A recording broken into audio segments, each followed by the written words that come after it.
Hey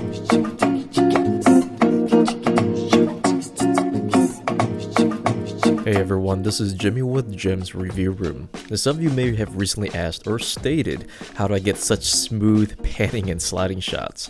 Well, let me tell you a little secret. It's the Genie from Syrup. It's another Kickstarter company that I'm reviewing that's been very successful in its funding.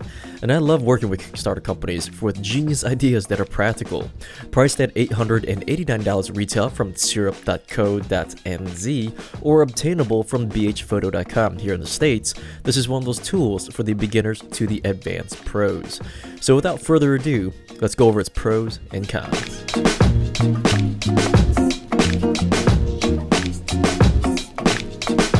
First things first, what you have on the screen is what comes in the box. And before really starting the review, when doing research on the Genie, I noticed a lot of videos were promoting time lapses, which the Genie looks great at doing. But my review is based on what I personally use this for, and use this for real-time videography, specifically reviews on consumer electronics. Now in the box, they do provide a panning mount which I use extensively, which pans the camera left to right and vice versa. And what makes this even more unique is its ability to transfer to a linear mount for a rail or slider shots right on the fly.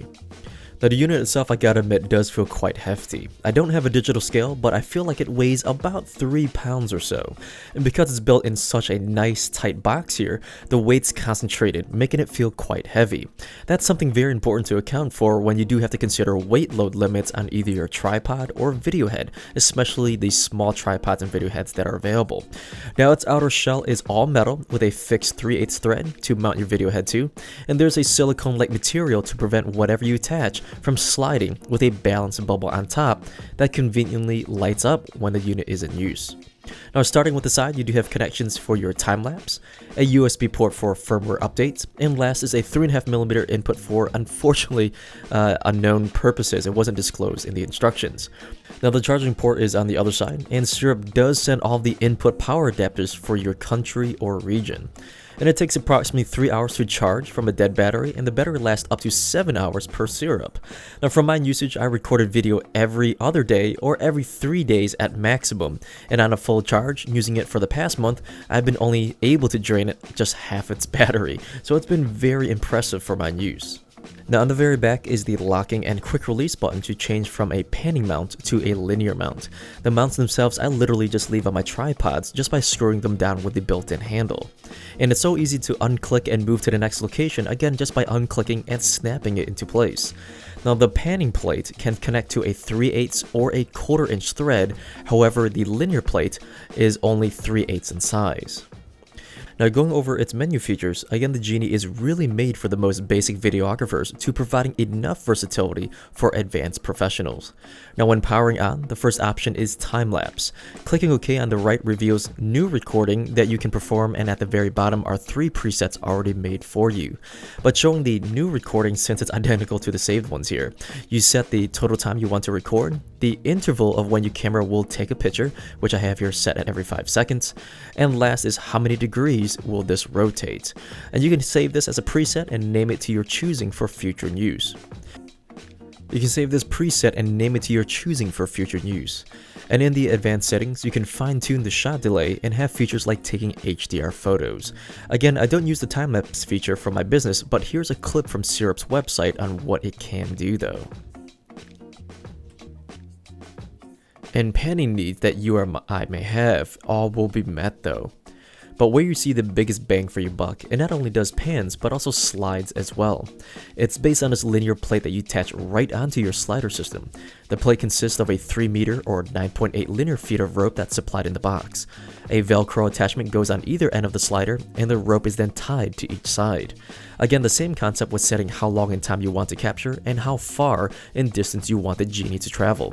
Now with these 2 inputs, this fully controls the speed in which you want.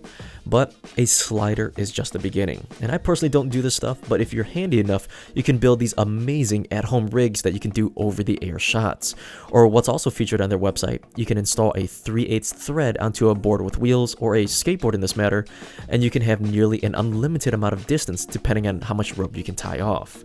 Now, with the test and review of the linear feature, I noticed once in a while there wouldn't be enough tension on the ropes. In turn, the motor would spin freely and can't pull itself to either side.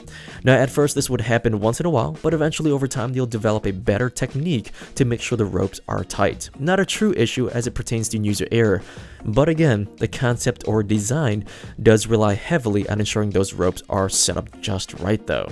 Now you can watch some samples on screen while I discuss further features and more on my experiences. Now for all features, time-lapse, panning, and linear movements, you can set up auto start. Now for me, it's ideal to set up everything, press start, and then run into the camera shot, and after a few seconds, this will start the movement. You can either set up a countdown timer, or you can set up the time and date of when the movements are to occur. Almost like a self-timer, but of course the ideas are limitless. The only thing that I could really say that stood out and was a bothersome was the buttons and its software isn't as fast as I'd like. I press a menu button and then I move on to the next screen too fast, it would become unresponsive. But if I move at a slower pace, then it responds. And instead of showing my settings and then to edit I have to go to a different menu, I wish I could just select the info right then and there and change it if need be. And one big question that people ask me, can it do both pan and linear movements? And unfortunately, it cannot do that. But to be honest, those are just suggestions on a machine that does very, very well at its current build version. The Genie has more features that a standalone motor that's sold by other motorized companies has. It's cheaper and the versatility is much greater in my opinion. It's only limited by what you can imagine. So that's it. Be sure to like, subscribe, and comment below as every little bit helps in bringing you more content. And be sure to find me on Facebook, Twitter, and Google Plus for behind the scenes stuff. And for more information on this product, you can contact Syrup with the link below in the video description.